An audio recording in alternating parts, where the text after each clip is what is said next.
Assalamualaikum warahmatullahi wabarakatuh. Salam guru penggerak. Saya Yulita Rahmawati, calon guru penggerak angkatan 6 dari Kabupaten Banjar. Kali ini saya akan membacakan tentang koneksi antar materi, kesimpulan dan refleksi modul 1.1. Dasar pendidikan menurut Ki Hajar Dewantara. Yang pertama adalah pendidikan yang menuntun atau bersikap among. Dasar pendidikan menurut Ki Hajar Dewantara adalah menuntun anak dalam upaya memerdekakan dirinya. Manusia yang merdeka adalah manusia yang hidupnya lahir atau batin tidak tergantung kepada orang lain, akan tetapi bersandar atas kekuatannya sendiri.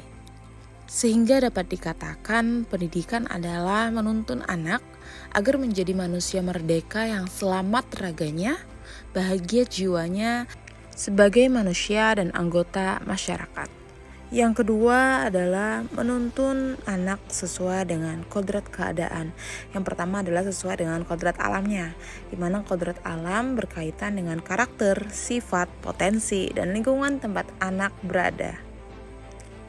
Yang kedua adalah menuntun anak sesuai dengan kodrat zamannya, di mana kodrat zaman berkaitan dengan kemajuan zaman dan perubahan yang terjadi ketika di mana anak itu hidup.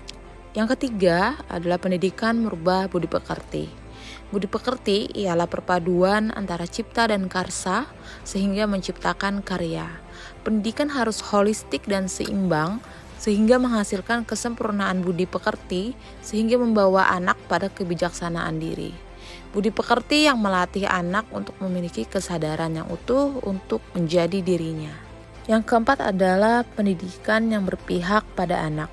Pendidikan dan pendidik hendaknya memandang anak dengan rasa hormat. Pendidikan haruslah berpihak atau berpusat kepada anak. Sebelum mempelajari modul konsep pemikiran Ki Hajar Dewantara, saya berasumsi hasil akhir adalah segalanya. Bahkan mungkin terkesan memaksakan anak untuk menguasai materi tanpa melihat kemampuan, bakat, dan perasaan anak yang berbeda-beda. Seringkali saya juga mengeluh jika ada anak yang mendapatkan nilai rendah. Sebelumnya, pembelajaran juga terkesan lebih berpusat kepada guru.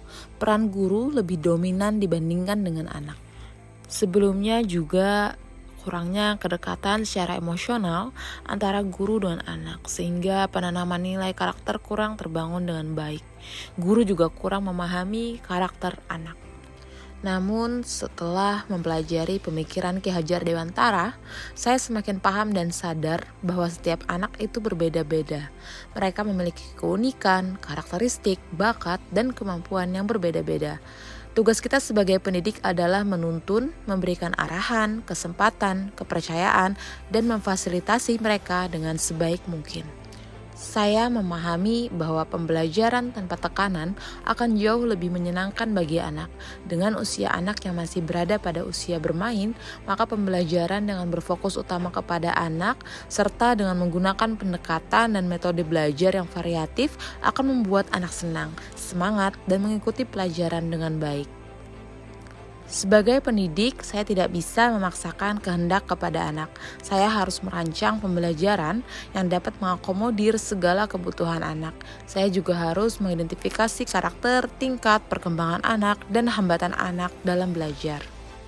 Penerapan perwujudan pemikiran Ki Hajar Dewantara yang segera saya terapkan di dalam kelas adalah yang pertama, mengidentifikasi anak sehingga saya tahu bagaimana karakteristik, keinginan, harapan, dan kebutuhan mereka. Hal ini membuat saya lebih mudah dalam menentukan metode pembelajaran yang sesuai.